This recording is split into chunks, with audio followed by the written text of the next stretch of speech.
আল্লাহ রাব্বুল আলামিন যখন কিছুই থাকবে না ঘোষণা করবেন লিমানিল মুলকুল ইয়াউম লিল্লাহিল ওয়াহিদুল কাহ্হার।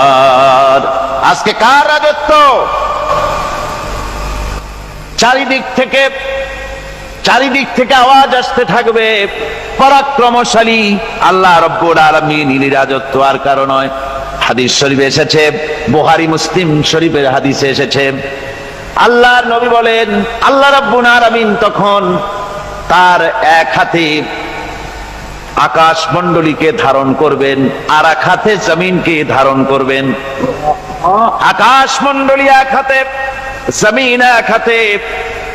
এভাবে আল্লাহ রাব্বুল আলামিন বলবেন আইনাল জাব্বারুন আইনাল মুতাকাব্বিরুন। কোথায় সেই স্বৈরাচারীরা? কোথায় সেই দুর্বিনীত অহংকারী স্বৈরাচার যারা আমার জমিনের উপরে, আমার মানুষের উপরে রাজত্ব চালিয়েছে? তারা আজকে কোথায়? কোথায় সেই অহংকারীরা? আল্লাহ পাক সেদিন যে বলবেন, সেদিন তো বলবেন, কিন্তু দুনিয়ার মাঝেও স্বৈরাচার যারা, অহংকারী যারা, তাদের শাস্তি পৃথিবীর বুকেও দেন, আর সেদিন তো দিবেনই। কত স্বৈরাচার আমরা দেখলাম, কত অহংকারী দেখলাম, যাদের তর্জনী হেননে লক্ষ কোটি কোটি মানুষ উঠতো আর বসতো। তাদের জিল্লাতির সঙ্গে আল্লাহ রাব্বুল আলামিন কতজনকে বিদায় করে দিলেন। ফুলের মালা নিয়ে কুলাতে পারে নাই, পা থেকে শুরু করে গলা পর্যন্ত ফুলের মালা দিয়া ডুবাই দিল ভক্তরা। আবার আল্লাহ রাব্বুল আলামিন এমন শাস্তি দিলেন, ফুলের মালার পরিবর্তে জুতার মালা নিয়ে জেলের মধ্যে ঢুকাইয়া দিলেন। ঠিক কিনা গান? অহংকারী আর স্বৈরাচার যারা হয়, আল্লাহ পাক এভাবে তাদের দৃষ্টান্ত দেখিয়ে দেন। আমরা কত দেখলাম, 9 বছরের রাজা 10 বছরের সাজা। পৃথিবীর মুখে যারা অহংকার করে, যারা স্বৈরাচার হয়, আল্লাহর আইনকে যারা বৃদ্ধঙ্গুষ্টি প্রদর্শন করে, আল্লাহ পাক তাদের জমিনেও দেখান। এখানে চূড়ান্ত ফয়সালা আল্লাহ করেন না, আসল ফয়সালার জায়গা তো আছেই, তবে এখানে নমুনা দেখায় দেন। কিন্তু মুশকিল হচ্ছে, ইতিহাসের সবচাইতে বড় শিক্ষা হলো ইতিহাস থেকে মানুষেরা শিক্ষা গ্রহণ করে না। একজনে যে কাম করে বিপদে পড়ে, আর একজন এসে আবার সেই পথেই অগ্রসর হয়, নিশ্চিত মৃত্যুর পথে। আমার বন্ধুগণ, আল্লাহ পাক বলছেন সেই দিন আমার রাজত্ব হবে, আর কারো রাজত্ব হবে না। ওয়া কানা ইয়াওমান আলাল কাফিরিনা আসীরা। আর ওই দিনটা, ওই কিয়ামতের দিন হবে কাফেরদের জন্য সবচাইতে কঠিন। সবচাইতে কঠিন হবে কাদের জন্য? কাফেরদের জন্য। কাফের কারা? কাফের হচ্ছে তারা যারা নাকি আল্লাহর আইনকে অস্বীকার করেছে, আল্লাহকে অস্বীকার করেছে, আল্লাহর আইনকে অস্বীকার করেছে। ওরা কি? কাফের। কুফর শব্দের অর্থ হচ্ছে গোপন করা। এই জন্য অন্ধকার রাতকে আরবিতে কাফের বলা হয়েছে, অর্থাৎ যা সব জিনিসকে অন্ধকার দিয়ে ঢেকে দেয়। তো কুফর হচ্ছে সেই জিনিস যা মহাসত্যকে ঢেকে দেয়, সত্যকে, মহাসত্যকে ঢেকে দেয় যেই জিনিস, সেটাকে কুফর বলা হয়। আর এই কাফের অন্ধকারে ঘুরে মরে, সে কোন আলোর খোঁজ পায় না।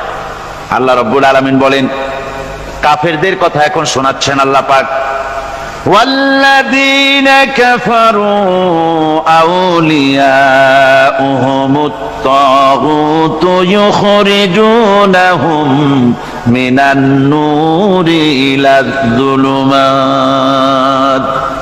যারা কাফের, যারা কুফরি অবলম্বন করেছে, তাদের সাহায্যকারী আর পৃষ্ঠপোষক হচ্ছে তাগুত। তাগুত বলা হয় সেই শক্তিকে, যে শক্তি শুধু নিজেই আল্লাহর আইন অমান্য করে বসে থাকে না, বরং অন্যদেরকেও আল্লাহর আইন অমান্য করতে বাধ্য করে। ওদেরকে আরবিতে কি বলা হয়? তাগুত বলা হয়। আর এই তাগুতি শক্তি, এই তাগুত হয় তার সাহায্যকারী, যা তাকে আলো থেকে টেনে অন্ধকারের ভেতরে নিয়ে যায়। আর কাফের হচ্ছে আল্লাহ পাকের ভাষায় অর্থাৎ কোরআনের ভাষায় কাফের হচ্ছে সবচাইতে নিকৃষ্ট প্রাণী, সবচাইতে নিকৃষ্ট জীব, মহাসত্যকে যারা অস্বীকার করেছে, যারা আল্লাহকে মানে না, যারা আল্লাহর কোরআনকে মানে না, যারা ইসলামকে স্বীকার করে না, তারা সবচাইতে নিকৃষ্ট প্রাণী। আল্লাহ রাব্বুল আলামিন বলেন, ইন্না শাররাদ দাওয়াবি ইনদাল্লাহিল্লাযীনা কাফারু ফাহুম লা ইউমিনুন। নিশ্চয়ই আল্লাহর জমিনে সব বিচরণশীল জীব যত আছে, আল্লাহ বলছেন আমার জমিনে বিচরণশীল জীব যত আছে তার মধ্যে সবচাইতে নিকৃষ্ট প্রাণী হলো যারা ঈমান আনে নাই, যারা বিশ্বাস করে না আমি আল্লাহকে, যারা পরকালকে বিশ্বাস করে নাই, যারা কোরআনকে বিশ্বাস করে নাই, যারা ইসলামকে বিশ্বাস করে নাই, পৃথিবীর মধ্যে তারা সবচাইতে নিকৃষ্টতম প্রাণী। আল্লাহ বলেন শুধু নিকৃষ্ট জনক নিকৃষ্ট প্রাণী বললেই সারে না, এরা হলো চতুষ্পদ জানোয়ারের মতো। কে বলতেছেন? আমি বলছি না, কিন্তু আল্লাহ পাক বলতেছেন চতুষ্পদ জানোয়ারের মতো কাফেরেরা। وَمَثَلُ الَّذِينَ كَفَرُوا كَمَثَلِ الَّذِي يَنْعِقُ بِمَا لَا يَسْمَعُ إِلَّا دُعَاءً وَنِدَاءً। এই কাফেরদের দৃষ্টান্ত হচ্ছে সেই রাখালের মতো, যে রাখাল তার পশুদেরকে ডাকে আর ওই পশুরা একটা ডাক শোনে মাত্র, কিন্তু কি যে বলে তা তো পশুতে বোঝেন। ভালো বুঝতে পেরেছে? সুম্মুন বুকুমুন উমিয়ুন ফাহুম লা ইয়াকিলুন। এরা বোবা, এরা বধির, এরা অন্ধ, এ কারণেই কোনো কথা বোঝে না। এরা চতুষ্পদ জানোয়ারের চাইতেও নিকৃষ্ট।